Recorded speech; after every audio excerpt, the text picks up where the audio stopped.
Retail plus video tutorials में खुशामदीद। आज की इस वीडियो में मैं आपको रिटेल प्लस के लेआउट और अपीयरेंस के बारे में बताऊंगा। रिटेल प्लस लॉगिन करने के बाद आपको सबसे पहले ये स्क्रीन नज़र आएगी। इसमें स्क्रीन के लेफ़्ट साइड पे आपको क्विक मेनू नज़र आ रहा होगा, जिसमें हमने जो बेसिक नीड्स हैं कस्टमर की उनको पहले से यहाँ पे असाइन कर दिया है। मतलब कोई भी कस्टमर है, किसी भी बिज़नेस से रिलेटेड है, तो उसको प्रोडक्ट डेफिनेशन का भी इस्तेमाल उसने करना है, परचेज इनवाइस का भी, ये बाकी टैब्स का भी मैक्सिमम कस्टमर जो है वो इस्तेमाल करते हैं। तो बजाय कि मुख्तलिफ़ पेजेस पे जाके वो इन चीज़ों को ढूंढ के वहाँ से ओपन करें, हमने यहाँ से क्विक एक्सेस दे दी है। तो यहाँ से आप किसी भी पेज पे इजीली जा सकते हैं।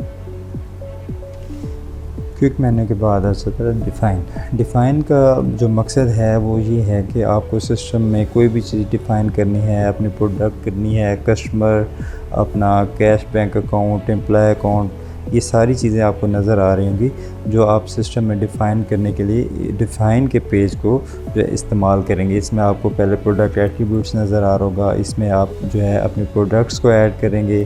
कस्टमर अकाउंट में अपना कस्टमर के जो है आप कोई भी कस्टमर आपका जो है जो क्रेडिट पे आपसे जो है वो परचेजिंग करता है, या कोई आप और किसी और पर्पज़ के लिए कस्टमर ऐड करना चाहते हैं तो कस्टमर अकाउंट यूज़ करेंगे।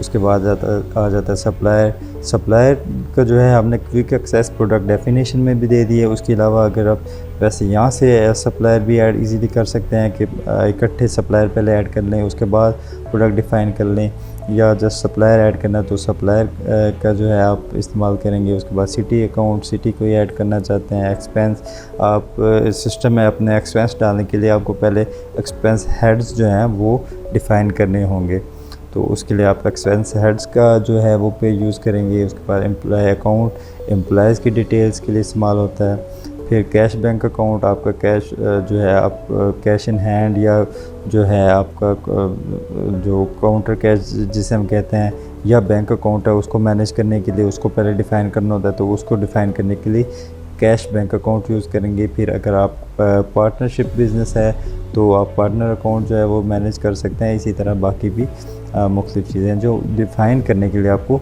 डिफ़ाइन के पेज पे सारी चीज़ें मिल जाएंगी।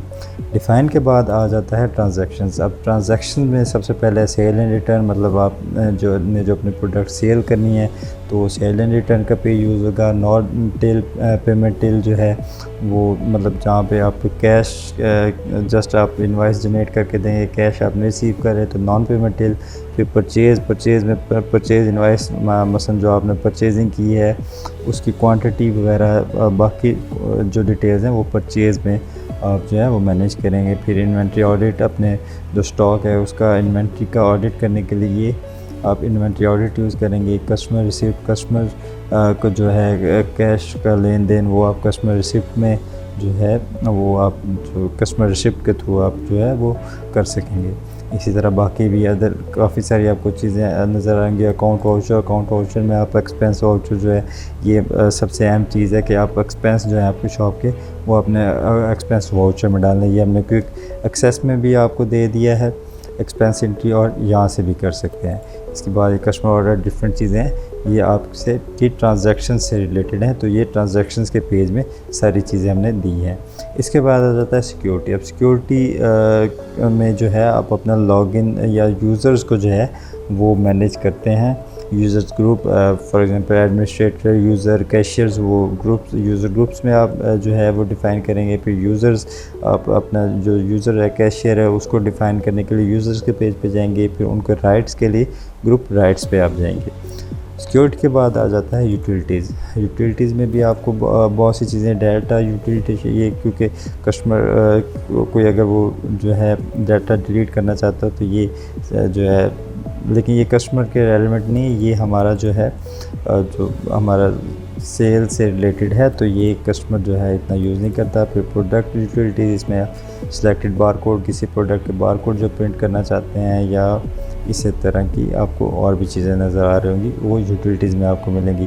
फिर बैकअप अपने जो है डेली का लेने के लिए, या जो आपने एक रूटीन बना रखी है उसके लिए आप डाटाबेस बैकअप का इस्तेमाल करेंगे।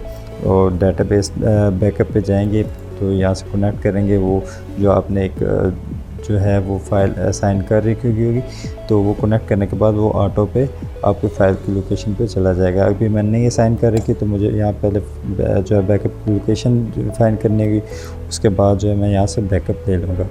उसके बाद आ जाता है रिपोर्ट्स। अब रिपोर्ट्स में आप अपने जो शॉप है उसकी सेल, स्टॉक, इन्वेंट्री, मतलब जो भी आपको रिपोर्ट्स चाहिए, सप्लायर की रिपोर्ट्स, कस्टमर की, अकाउंट्स की, एम्प्लॉइज़ की, अदर कोई रिपोर्ट्स हैं आपकी शॉप की, एक्सपेंसेस की, तो वो सारी आपको रिपोर्ट्स के पेज में नज़र आ जाएंगी।